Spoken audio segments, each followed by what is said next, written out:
నమస్కారం. ఫోకస్ అనంత న్యూస్ కి స్వాగతం. హెడ్లైన్ చూద్దాం.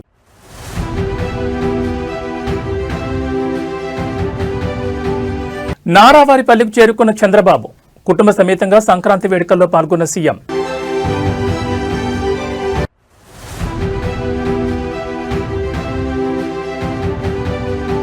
ఈ నెల 18న మేడారంలో కేబినెట్ సమావేశం. జాతర ఏర్పాట్లు ప్రత్యక్షంగా పర్యవేక్షించే యోచన.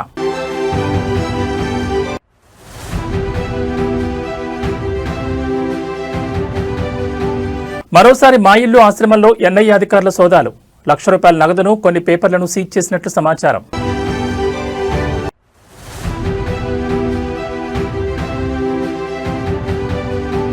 కాకినాడ జిల్లా రౌతులపూడి మండలంలో ఘోర అగ్ని ప్రమాదం. క్షణాల్లో బూడిదైన పూరిళ్లు, నిరాశ్రయులైన 120 మంది గిరిజనులు.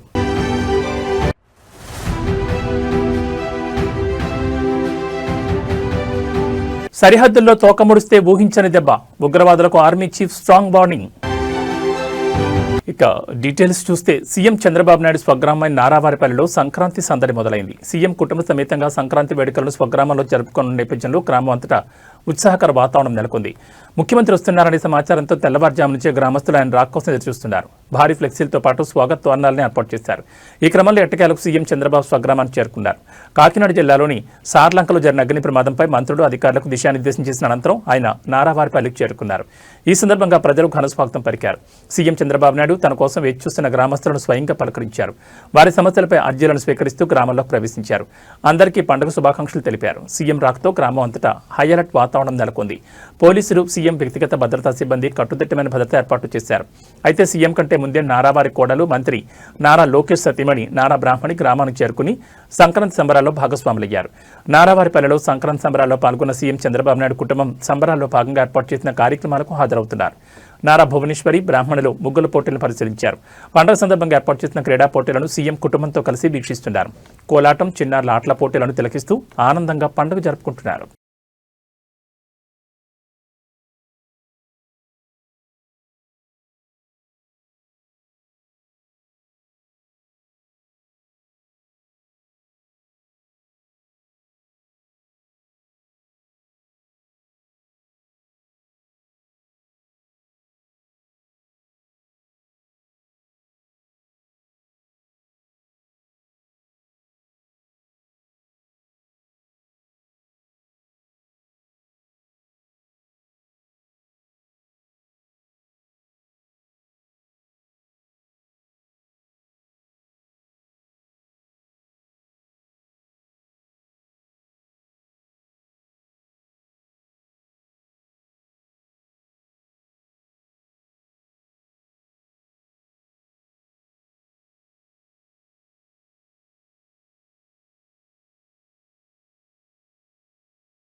తెలంగాణ రాష్ట్ర మంత్రిమండలి సమావేశానికి సంబంధించి వినిపిస్తున్న తాజా సమాచారం ఇప్పుడు రాజకీయ వర్గాల్లో ఆసక్తి రేకెత్తిస్తోంది.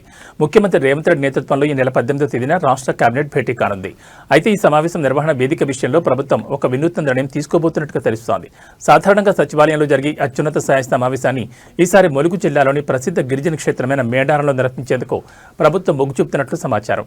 ఆసియాలోని అతిపెద్ద గిరిజన జాతరగా పేరొందిన మేడారం సమ్మక్క సారలమ్మ జాతర త్వరలోనే ప్రారంభం కానున్న నేపథ్యంలో అక్కడే మంత్రిమండలి సమావేశం నిర్వహించడం ద్వారా పండగ ఏర్పాట్లను ప్రత్యక్షంగా పర్యవేక్షించవచ్చని ముఖ్యమంత్రి భావిస్తున్నట్టు తెలుస్తోంది. ఈ కేబినెట్ సమావేశంలో రాష్ట్ర ప్రయోజనాలకు సంబంధించి పలు కీలక నిర్ణయాలు తీసుకునే అవకాశం ఉంది. ముఖ్యంగా తెలంగాణలో త్వరలో జరగనున్న శాసనసభ బడ్జెట్ సమావేశాల తేదీలను ఖరారు చేయడంతో పాటు రాష్ట్ర ఆర్థిక పరిస్థితి, వివిధ శాఖల్లో అమలవుతున్న సంక్షేమ పథకాలపై మంత్రిమండలి సమగ్రంగా చర్చించనుంది. అలాగే మేడారం జాతరకు వచ్చే లక్షలాది మంది భక్తులకు కల్పించాల్సిన సౌకర్యాలు, నిధుల విడుదల, భద్రతా ఏర్పాట్లపై ఈ భేటీలో తుది నిర్ణయం తీసుకునే అవకాశం ఉంది. క్షేత్రస్థాయిలో కేబినెట్ సమావేశం నిర్వహించడం ద్వారా పాలనను ప్రజలకు మరింత చేరువ చేయడమే కాకుండా గిరిజన ప్రాంతాల అభివృద్ధిపై ప్రభుత్వానికి ఉన్న చిత్తశుద్ధిని చాటి చెప్పాలని రేవంత్ రెడ్డి సర్కార్ యోచిస్తోంది.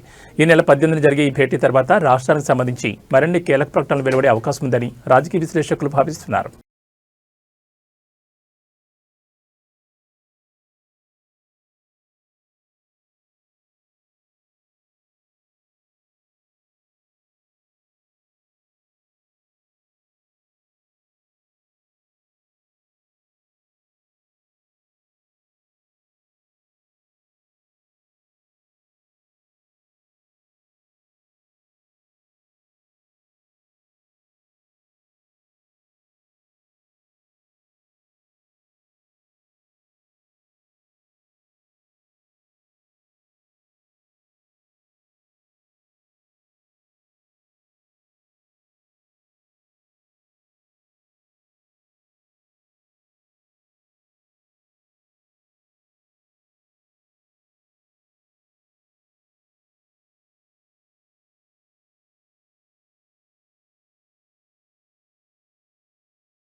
మంచిర్యాల జిల్లా కేతనపల్లి మున్సిపాలిటీలో మంత్రి వివేక్ వెంకటస్వామికి చేదు అనుభవం ఎదురైంది. ప్రజా సమస్యలు విన్నవించేందుకు వచ్చిన స్థానికులపై మంత్రి మరియు డీసీసీ అధ్యక్షుడు ఆగ్రహం వ్యక్తం చేయడం ఇప్పుడు చర్చనీయాంశంగా మారింది. ప్రభుత్వం అధికారంలోకి వచ్చి 2 ఏళ్లు గడుస్తున్నా తమ కాలనీలో కనీసం రోడ్లు కూడా వేయలేదని కేతనపల్లి మున్సిపాలిటీ ప్రజలు మంత్రిని అడ్డుకున్నారు. డ్రైనేజ్, త్రాగునీరు వంటి ప్రాథమిక సమస్యలు కూడా పరిష్కారానికి నోచుకోవడం లేదని స్థానికులు ఆవేదన వ్యక్తం చేశారు. సమస్యలను విన్నవించుకుంటున్న ప్రజలపై మంత్రి వివేక్ వెంకటస్వామి, జిల్లా కాంగ్రెస్ కమిటీ అధ్యక్షుడు రఘునాథ్ రెడ్డి తీవ్ర అసహనం వ్యక్తం చేశారు. తమను నిలదీస్తున్న స్థానికులతో ప్రభుత్వాన్ని అడుక్కోండి అంటూ మంత్రి వ్యాఖ్యానించడం గమనార్హం. సమస్యలు పరిష్కరించాలని కోరితే బాధ్యతాయుతమైన పదవిలో ఉన్నవారు ఇలా సమాధానం చెప్పడంపై జనం విస్మయం వ్యక్తం చేస్తున్నారు. ఓట్లు వేసి గెలిపించినందుకు కనీస సౌకర్యాలు కల్పించాల్సింది పోయి ఇలా అవమానకరంగా మాట్లాడడం సరికాదని మున్సిపాలిటీ ప్రజలు మండిపడుతున్నారు. ప్రజాప్రతినిధులు సమస్యలు వినకుండా ఇలా వ్యవహరించడంపై స్థానికంగా నిరసనలు వ్యక్తమవుతున్నాయి. 21వ వార్డులో మీరు వస్తారని ఈరోజు మీ మీటింగ్ అరేంజ్ చేసుకున్నాం, క్యాన్సిల్ అయింది. ఇప్పుడు మాకు కొన్ని సమస్యలు ఉన్నాయని మేము మొత్తం అరేంజ్మెంట్ చేసుకొని ఉన్నాం. మేము అందరం వచ్చాం. మా ఎందుకు క్యాన్సిల్ అయింది మాకు అర్థం కాదు. ఎందుకు మరి అటు పెట్టిరు కదా,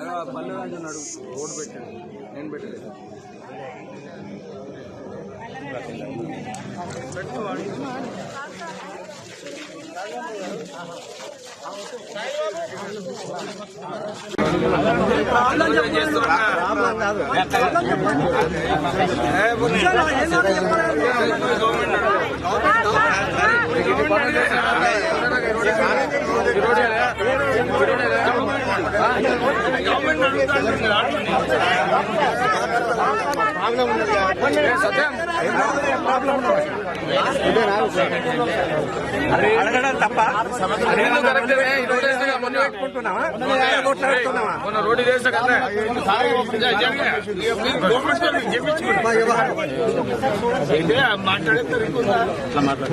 నేను ఫస్ట్ రోడ్ ఏం లేదు.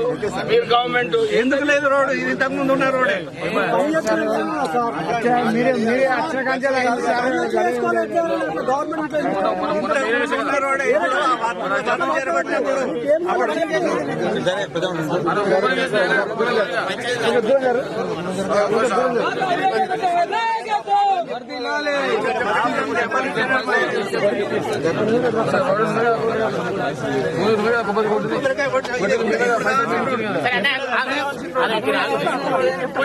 చాలా రోజులకి ఇప్పుడు ఈ రోడ్డు కావాల్సింది ఎన్ని రోజులు? దాదాపు 10 సంవత్సరాలు మనం ఏం చేసి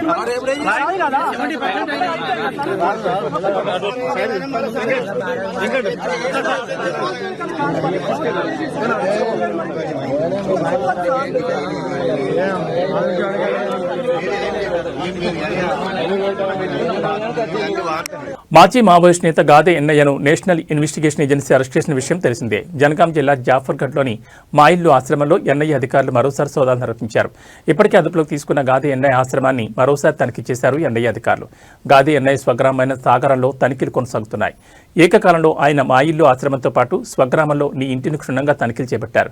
ఆశ్రమంలోకి ఎన్నయ్య ఇంటి పరిసర ప్రాంతాల్లోకి ఎవరిని అనుమతించని అధికారులు ₹1,00,000 నగదును, కొన్ని పేపర్లను సీజ్ చేసినట్లు సమాచారం. పూర్తి వివరాలు ఇంకా తెలియాల్సి ఉంది.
సంక్రాంతి నేపథ్యంలో చౌటుప్పల్ పతంగి టోల్ ప్లాజా వద్ద భారీగా ట్రాఫిక్ జామ్ ఏర్పడింది. టోల్ ప్లాజా నుంచి సుమారు 2 కిలోమీటర్ల మేర వాహనాలు నిలిచిపోయాయి.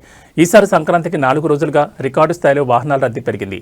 హైదరాబాద్ టు విజయవాడ నేషనల్ హైవేపై భారీ సంఖ్యలో వాహనాలు వెళ్లినట్లు టోల్ సిబ్బంది చెబుతున్నారు. మరోవైపు కొందరు పోకరీలు టోల్ ప్లాజాల వద్ద విచ్చలవిడిగా అత్యవసర సైరన్స్ దుర్వినియోగం చేస్తున్నారు. సైరన్తో న్యూసెన్స్ చేస్తున్నారు. టోల్ రుసుము తప్పించుకునేందుకు కొందరు పోకరీలు ఇలా సైరన్ మోగిస్తూ హంగామా చేస్తున్నట్లు టోల్ సిబ్బంది గుర్తించారు. వీఐపీలా బిల్డప్ ఇస్తూ టోల్ ప్లాజా నిర్వాహకులకు టొకారా వేస్తున్నారు.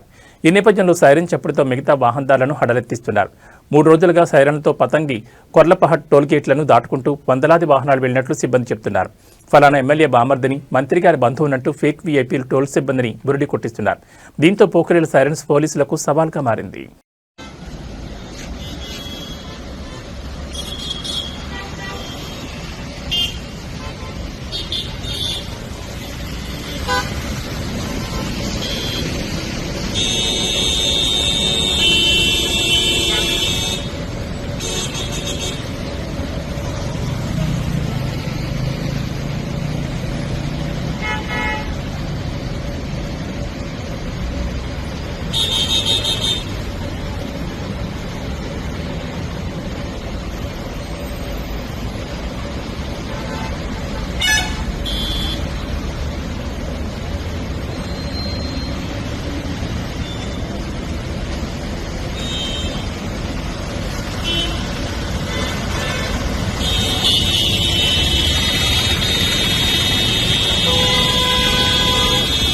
సంక్రాంతి పండగ వేళ పల్లెల్లో ఆనందం వెల్లివిరుస్తుంటే కాకినాడ జిల్లా మన్యం గ్రామం సార్లంకపల్లి మాత్రం కన్నీట్లో మునిగింది.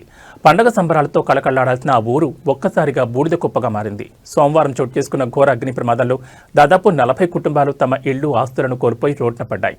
పండగ ఏర్పాట్ల కోసం గ్రామస్తులంతా తునిపట్టణానికి వెళ్లారు. సంక్రాంతి సరుకులు, నిత్యావసరాలు కొనుగోలు చేసి తిరిగి వచ్చేలోపై విధి వక్రీకరించింది. గ్రామంలో ఒక ఇంట్లో గ్యాస్ లీక్ కావడంతో మంటలు చెలరేగినట్లు పోలీసులు ప్రాథమికంగా అనుమానిస్తున్నారు. గాలిబాటం, ఇళ్ల మధ్య దూరం తక్కువగా ఉండడంతో మంటలు క్షణాల్లోనే పక్కపక్కనున్న ఇళ్లకు వ్యాపించాయి. గ్రామస్తులు సమాచారం అందించిన వెంటనే తుని నుంచి ఫైర్ ఇంజన్ బయలుదేరింది. అయితే గ్రామానికి చేరుకునే లోపే సుమారు 50 కిలోమీటర్ల దూరం ఉండడంతో విలువైన సమయం వృధా అయింది. అప్పటికే ఇళ్లన్నీ దగ్ధమైపోయాయి. ఇంట్లో ఉన్న బట్టలు, ధాన్యం, నగదు, పత్రాలు అన్ని మంటల్లో కాలిపోయాయి. కొందరు పండగ కోసం దాచుకున్న బంగారం కూడా బూడిదైంది. ఇళ్లు కోల్పోయిన కుటుంబాలు ఇప్పుడు తలదాచుకునే చోట్లేక ఆవేదన వ్యక్తం చేస్తున్నాయి. పండగ రోజు ఇలా జరగడంతో గ్రామమంతా విషాదచాలముకున్నాయి. బాధితులను ప్రభుత్వం ఆదుకోవాలని గ్రామస్తులు కోరుతున్నారు. అధికార యంత్రాంగం నష్టాన్ని అంచనా వేసి సహాయం అందిస్తామని హామీ ఇస్తోంది.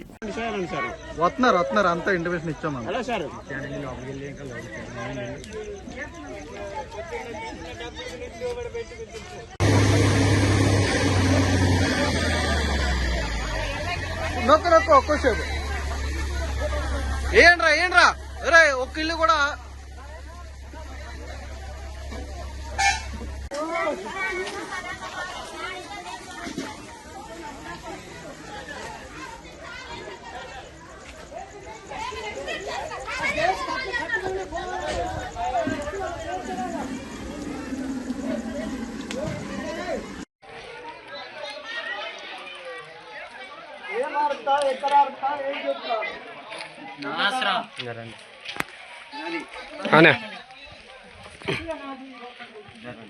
గలిసిన కంచెలు ఏం లేవండి. అన్ని లోపల సార్ చూపించుతాము అయిగా మొత్తం లేవండి. పడిపోతుంది లోపల దూరం కూడా ఇంకా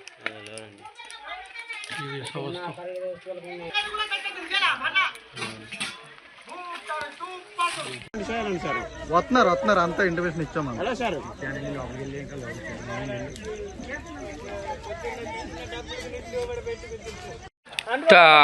పిల్లలకి వండుకోవడానికి అని చెప్పేసి అలాగా వార్చారు. అయితే ఆ అన్నం అట్టి రీతిగానే ఉంది. మీరు చూడొచ్చు, వైఎన్సీ మీడియా ప్రత్యేక కథనాన్ని అందిస్తుంది. సమస్తం మీరు చూడొచ్చు. ఇదిగో మొత్తం కూడా బూడిదైన సంగతి.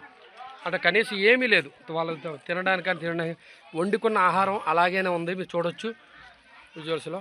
గలిసిన కంచెలు ఏం లేవండి. అన్ని లోపల సార్ చూపించుతాము అయిగా మొత్తం లేవండి. పడిపోతుంది లోపల దూరం కూడా ఇంకా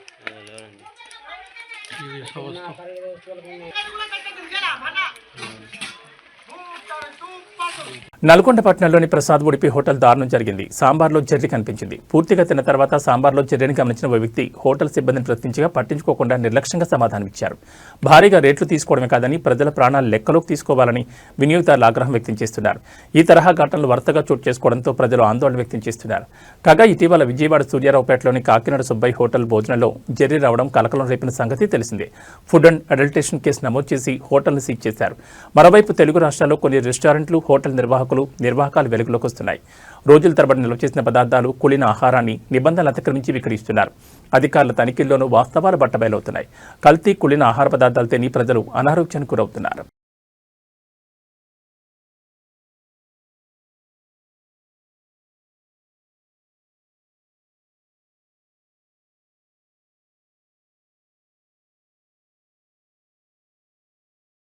అనంతపురం శివార్లోని జాతీయ రహదారి సమీపంలో ఉన్న ఓ మద్యం దుకాణంలో అగ్ని ప్రమాదం చోటు చేసుకుంది. ఇవాళ తెల్లవారుజామున గుర్తెలియని దుండగులు వచ్చి మద్యం దుకాణానికి నిప్పిపెట్టినట్లు యజమాని నంబూరు వెంకటరమణ అనుమానం వ్యక్తం చేశారు.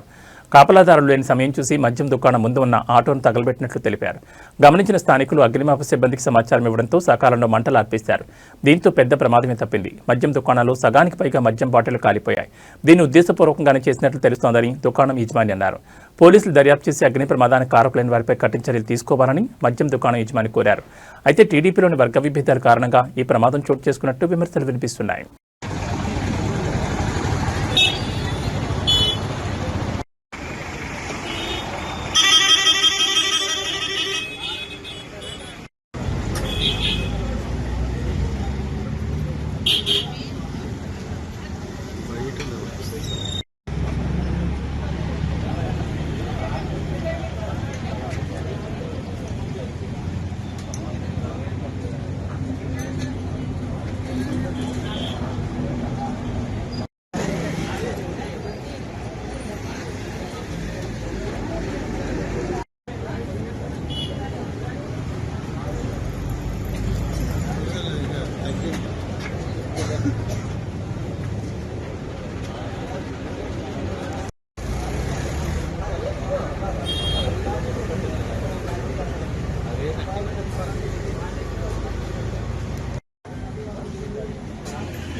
खुद बैक रहा मेरे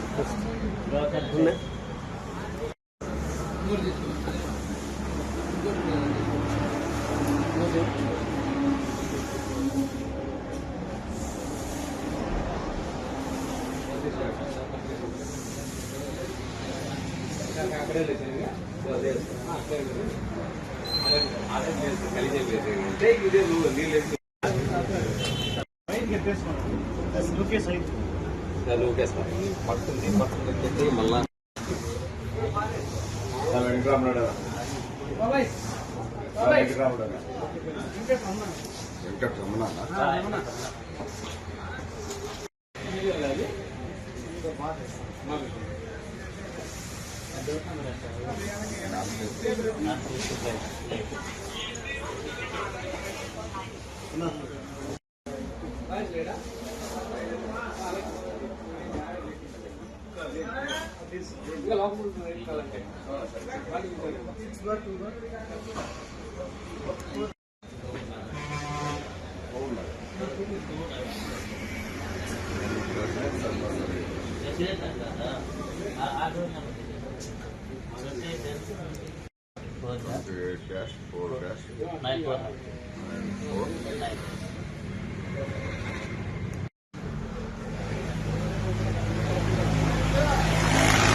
విశాఖ జిల్లా అచ్యుతాపురం మండలం పూడిమడక తీరంలో మత్స్యకారుల ఆందోళన తీవ్ర రూపం దాల్చింది. సముద్రంలో గల్లంతైన మత్స్యకారుల విషయంలో ప్రభుత్వం మరియు స్థానిక ప్రజాప్రతినిధుల తీరుపై గంగపుత్రులు తీవ్ర నిరసన వ్యక్తం చేస్తున్నారు.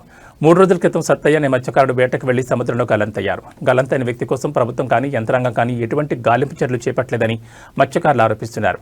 అధికారులు సాయం అందకపోవడంతో తోటి మత్స్యకారులే సుమారు 20 బోట్లలో సముద్రంలో గాలింపు చర్యలు చేపడుతున్నారు. స్థానిక ఎమ్మెల్యే సుందరపు విజయ్ కుమార్ కనీసం బాధితులను పరామర్శించలేదని, ఈ ఘటనను పట్టించుకోలేదని మత్స్యకారులు మండిపడుతున్నారు. 3 పార్టీలకు చెందిన ఏ ఒక్క నాయకుడు కూడా తమ గోడ వినడానికి రాలేదని వారు ఆవేదన వ్యక్తం చేస్తున్నారు.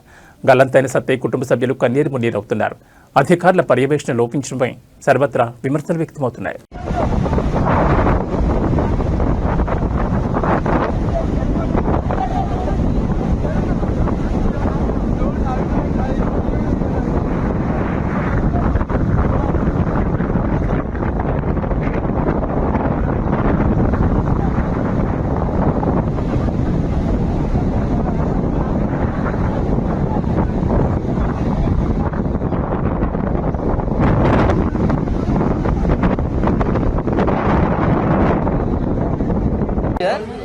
దగ్గరకు వచ్చి ఇప్పుడు పూడిమడక గ్రామమైన మా విలేజ్ లోనే 3 రోజులైంది. ఒక మనిషి గల్లంతైన విషయం ప్రతి ఒక్కరికి తెలిసిన విషయమే. మా సుందరపు విజయ్ కుమార్ అంటే మా శాసనసభ్యులు శాసనసభ్యులైన ఎలమంచిలి సుందరపు విజయ్ కుమార్ అయితే ఎంత కూడా పెట్టించుకోవట్లేదు. ఎంత కూడా పెట్టించుకోకపోవడం వల్ల మామే స్వయంగా దిగి 20 బోట్లు సముద్రంలో నాన్ స్టాప్ గా గాలింపు జరుగుతుంది. గాలింపు జరగడంలోనే ఒక్కరు కూడా ఏ మాత్రం ఆచూకీ కనిపించట్లేదు. ఆచూకీ కనిపించకపోవడం వల్ల ఆ ఫ్యామిలీ మొత్తం చాలా నిరాశ చెంది ఉన్నది. చూసి కదా ఫ్రెండ్, ఇప్పుడు ఏ విధంగా మా వాళ్ళు అయితే ఏడుస్తున్నారు. నాన్ స్టాప్ గా 3 రోజుల నుంచి నాన్ స్టాప్ గా ఏడుస్తున్నారు. అలాగే మా విలేజ్ లోని వేట అనేది కూడా జరగలేదు. ఎందుకంటే మా తోటి మత్స్యకారుడు సముద్రంలో మునిగిపోయాయని మా ఒక్క బాధాకరమైన విషయంతో ఉండి మేమెందరినీ వాళ్ళకి సాయంగా ఉందామని మత్స్యకారులు ఏ విధంగా ఉండవు చూసి కదా ఫ్రెండ్స్. ఈ విధంగా ఉండడం వల్ల మాకైతే చాలా చాలా బాధాకరమైన విషయం. ఎందుకంటే రాలేదు, ప్రెసిడెంట్ ఏం చేస్తారు, నాయకులు ఏడు చేస్తారు, ఎమ్మెల్యే ఏడు చేస్తారు, గవర్నమెంట్ ఏడు చేస్తారు. ఓట్లేదు కొత్తలో మేము మత్స్యకారులు పుట్టదే మా తప్పు అనుకుంటే ఇప్పుడు డిగ్రీలు చేస్తున్నారు, ఇంటర్లు చేస్తున్నారు, ఐటీలు చేస్తున్నారు, డిప్లొమా చేస్తున్నారు. మేము ఎన్ని కంపెనీలకు వెళ్తే మమ్మల్ని ఏ మాత్రం పెట్టించుకోకుండా ఉండకపోవడం వల్ల మేము అందరూ సముద్రం ఎక్కుతున్నాం. సముద్రం ఎక్కి వేట చేద్దామని టైంలోనే 24 గంటలు మేము సముద్రంలో ఉండేటప్పుడు ప్రతి క్షణం మేము ప్రమాదానికి ఎదురెళ్తున్నాం. ఎందుకు ఎదురెళ్తున్నాం? ఆంధ్రప్రదేశ్ ఆరోగ్య శాఖలో జరుగుతున్న అక్రమాలు మరోసారి బయటపడ్డాయి. ప్రభుత్వ ఆసుపత్రుల్లో రోగులకు ఉచితంగా అందాల్సిన మందులు ప్రైవేట్ ఫార్మసీల కౌంటర్లలో భారీ ధరలకు అమృతవుతుండడం విస్మయానికి గురిచేస్తోంది. మదనపల్లిలోని అపోలో ఫార్మసీలో ప్రభుత్వ ముద్ర ఉన్న ఐవీ ఫ్లూయిడ్ బాటిళ్లను విక్రయిస్తుండగా స్థానికులు గుర్తించారు. ప్రభుత్వ ఆసుపత్రులకు మాత్రమే సరఫరా అయ్యే ఈ మందులను అక్కడ 493 ఎంఆర్పీ ధరతో సామాన్యులకు విక్రయిస్తున్నారు. ఒకవైపు ప్రభుత్వ ఆసుపత్రుల్లో అత్యవసర మందులు అవుట్ ఆఫ్ స్టాక్ అని బోర్డులు పెడుతుంటే అవే మందులు ప్రైవేట్ షాపుల్లో దర్శనమివ్వడంపై రోగులు మండిపడుతున్నారు. దీనిపై ఫార్మసీ సిబ్బందిని వివరణ కోరగా వారు పొంతనలేని సమాధానాలు ఇచ్చారు. ఏదో ఒక రోగి తాను కొన్న మెడిసిన్కి బదులుగా పొరపాటున ప్రభుత్వ మెడిసిన్ ఇచ్చాడని, తాము నమ్మకంతో దాన్ని తీసుకున్నామని కప్పిచ్చే ప్రయత్నం చేశారు. ప్రభుత్వ ముద్ర ఉన్న మందులు ఫార్మసీ లోపలికి ఎలా వచ్చాయి, స్టాక్ రిజిస్టర్లో ఇవి ఎలా నమోదయ్యాయి అనేవి ఇప్పుడు మిస్టరీగా మారాయి. ప్రభుత్వ ఆస్తులను ప్రైవేట్ వ్యక్తులు ఇలా బహిరంగంగా అమ్ముకుంటున్నా అధికారులు పట్టించుకోవడం లేదని స్థానికులు ఆరోపిస్తున్నారు. ఈ వ్యవహారం వెనుక పెద్ద నెట్వర్క్ ఉండే అవకాశం ఉందని తక్షణమే డ్రగ్ కంట్రోల్ అధికారులు స్పందించి విచారణ చేపట్టాలని డిమాండ్ చేస్తున్నారు.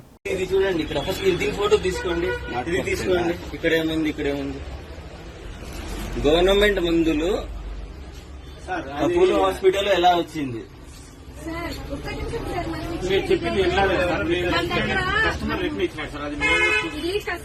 చూడండి, మీ తప్పు కాకపోతే కానీ సప్లయర్స్ ఎవరు, అది ఇంపార్టెంట్ కదా. అవన్నీ కాదు. ఇప్పుడు చెప్పేది వినడం లేదు సార్. మీరు చెప్పింది మేము వినట్లేదు. మేము చెప్పింది ఒక నుంచి నాకు చెప్పకండి. తీసుకున్నాడు సార్. తీసుకున్న తర్వాత మార్నింగ్ మళ్ళీ రిపీట్ చేశాను, మా పొద్దు ఇది అని లాక్టోజన్ తీసుకున్నాడు. ఆ అమౌంట్ అంతే సార్. చూడరా నమ్మకంతో తీసుకున్నారు. ఇంజక్షన్ వాడినా యూజ్ చేశాం. వివేకానంద రెడ్డి హత్య కేసులో కీలక పరిణామం చోటు చేసుకుంది. ఈ కేసులో తదుపరి దర్యాప్తు కొనసాగించాలని కోరుతూ ఆయన కుమార్తె డాక్టర్ సునీతారెడ్డి సుప్రీంకోర్టులో మరో అప్లికేషన్ దాఖలు చేశారు. సీబీఐ విచారణను కేవలం 2 పాత్రకే పరిమితం చేస్తూ హైదరాబాద్ సీబీఐ ప్రత్యేక కోర్టు ఇచ్చిన పాక్షిక ఉత్తర్వులను ఆమె ఈ పిటిషన్లో సవాల్ చేశారు. వివేక హత్య వెనుక ఉన్న అసలు సూత్రధారులు, పెద్దల పాత్రను బయటపెట్టాలంటే పూర్తిస్థాయి దర్యాప్తు అవసరమని ఆమె కోర్టుకు విన్నవించారు. గతంలో జస్టిస్ సుందరేష్ ధర్మాసనం దర్యాప్తు కొనసాగింపై 3 నెలలుగా నిర్ణయం తీసుకోవాలని ట్రయల్ కోర్టు ఆదేశించింది. సుప్రీంకోర్టు ఆదేశాల మేరకు సీబీఐ కోర్టు కేవలం పరిమిత అంశాలకు అనుమతినిచ్చింది. ఈ నేపథ్యంలో ట్రయల్ కోర్టు ఆదేశాలను సవాల్ చేస్తూ సునీత దాఖలు చేసిన తాజా అప్లికేషన్ను సుప్రీంకోర్టు విచారణకు స్వీకరించింది. తదుపరి విచారణను వచ్చే మంగళవారానికి వాయిదా వేసింది. ఈ కేసులో దర్యాప్తు అసంపూర్తిగా ఉందని, అనేక కోణాల్లో నిజాలు వెలుగులోకి రావాల్సిందని సునీతారెడ్డి తన అప్లికేషన్లో పేర్కొన్నారు. సిబిఐ సమర్పించిన నివేదికలోని అంశాలను పరిగణలోకి తీసుకుని దర్యాప్తును వేగవంతం చేయాలని కోరారు.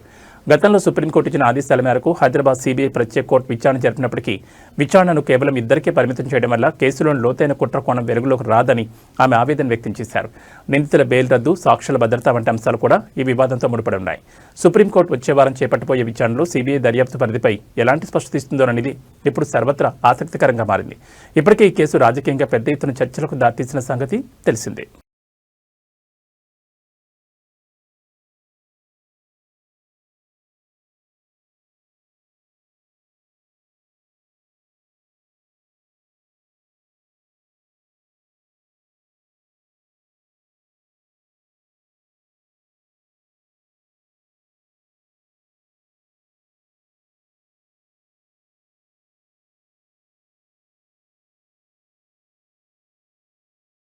ఉత్తర భారతాన్ని చలిపులి వణికిస్తోంది. దేశ రాజధాని ఢిల్లీలో ఇవాళ ఈ సీజన్లోనే అత్యంత కనిష్టంగా 3 డిగ్రీల సెల్సియస్ ఉష్ణోగ్రత నమోదైంది. ఇదే సమయంలో పంజాబ్, హర్యానా రాష్ట్రాల్లో తీవ్రమైన చలిగాలులు, దట్టమైన పొగమంచు ఏర్పడతాయని భారత వాతావరణ శాఖ అత్యంత తీవ్రమైన హెచ్చరికైన రెడ్ అలర్ట్ జారీ చేసింది. ఉత్తరాదిలోని చాలా ప్రాంతాల్లో ఉష్ణోగ్రతలు గడ్డకట్టే స్థాయికి పడిపోయాయి. ఢిల్లీలో సాధారణం కంటే 4.4 డిగ్రీలు తక్కువగా ఉష్ణోగ్రత నమోదు కాగా ఉదయం గాలిలో తేమ 100% చేరింది. పంజాబ్లోని బఠిండాలో 0.6 డిగ్రీలు, అమృత్సర్, ఫరీద్కోట్లలో 1 డిగ్రీ నమోదైంది. హర్యానాలోని గురుగ్రామ్లో ఉష్ణోగ్రత 0 డిగ్రీలకు పడిపోగా దాని శివారు ప్రాంతాల్లో -0.9 డిగ్రీల వరకు రికార్డైంది. రాజస్థాన్లోని సికార్ జిల్లా ఫతేపూర్ శేఖావతిలో పరిస్థితి మరింత తీవ్రంగా ఉంది. ఇక్కడ ఏకంగా -1.9 డిగ్రీల కనిష్ట ఉష్ణోగ్రత నమోదైంది. తీవ్రమైన చలి, దట్టమైన పొగమంచు కారణంగా జనజీవనం స్తంభించింది. పలు ప్రాంతాల్లో నేలపై మంచు గడ్డకట్టుకుపోయింది. పొగమంచు వల్ల వాహనాల రాకపోకలకు తీవ్ర అంతరాయం ఏర్పడింది. మంచు కారణంగా ఆవాలు, టమాటా, మిరప వంటి పంటలు దెబ్బతింటాయని రైతులు ఆందోళన వ్యక్తం చేస్తున్నారు. ఉత్తర హర్యానాపై ఏర్పడిన పశ్చిమ విక్షోభం, ఉపరితల ఆవర్తనం కారణంగానే ఈ చలిగాలులు కొనసాగుతున్నాయని ఐఎండీ అధికారులు వివరించారు. రాబోయే 2 రోజుల పాటు ఢిల్లీలో చలిగాలుల ప్రభావం ఉంటుందని, ఆ తర్వాత ఉష్ణోగ్రతలు 2 నుంచి 4 డిగ్రీల వరకు క్రమంగా పెరిగే అవకాశం ఉందని తెలిపారు. అయితే జనవరి 17 వరకు ఈ ప్రాంతాల్లో ఎల్లో అలర్ట్ కొనసాగుతుందని వాతావరణ శాఖ స్పష్టం చేసింది.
జమ్మూ కాశ్మీర్లో ఉగ్రవాద కార్యకలాపాలపై భారత సైనిక దళాధిపతి జనరల్ ఉపేంద్ర ద్వివేది తీవ్రస్థాయిలో హెచ్చరికలు జారీ చేశారు. సరిహద్దులో శాంతిని విచ్ఛిన్నం చేయాలని చూసే శక్తులకు భారత సైన్యం గట్టి బుద్ధి చెప్తుందని ఆయన స్పష్టం చేశారు. లోయలో భద్రతా పరిస్థితులు ప్రస్తుతం పూర్తిగా అదుపులోనే ఉన్నాయని, ప్రజలు భయాందోళన గురికావాల్సిన అవసరం లేదని ఆర్మీ చీఫ్ భరోసా ఇచ్చారు. భారత్పై దాడులకు తెగబడితే ఊహించని రీతిలో భారీ మూల్యం చెల్లించుకోవాల్సి ఉంటుందని ఉగ్రవాద సంస్థలను హెచ్చరించారు. భారత సైన్యం ఎటువంటి సవాళ్లనైనా ఎదుర్కోవడానికి సిద్ధంగా ఉందని పేర్కొన్నారు. జమ్మూ కాశ్మీర్లో ఉగ్రవాదుల ఏరివేత కోసం చేపట్టిన ఆపరేషన్ సింధూర్ ఇంకా కొనసాగుతోందని ఆయన వెల్లడించారు. कि जितनी खबर हमारे पास है तकरीबन 8 कैंप्स अभी भी हमारे ऐसे नॉलेज में हैं जो कि एक्टिव हैं जिसमें से 2 तकरीबन आईबी के अपोजिट हैं और 6 एलसी के अपोजिट हैं। और इन कैंप्स में तकरीबन अभी भी हम समझते हैं कि किसी प्रकार की प्रेजेंस या ट्रेनिंग है, तो इसलिए हम उसके नज़र रखे हुए हैं, उसकी खबर कोशिश करते हैं हासिल करने की, और अगर कोई ऐसे दोबारा हरकत हुई तो हम ज़रूर उसको, जो हमारा इरादा है, हम उसको ज़रूर अंजाम देंगे। ఇవి బులెటిన్ విశేషాలు. మరో బులెటిన్లో మళ్ళీ కలుసుకుందాం. నమస్కారం.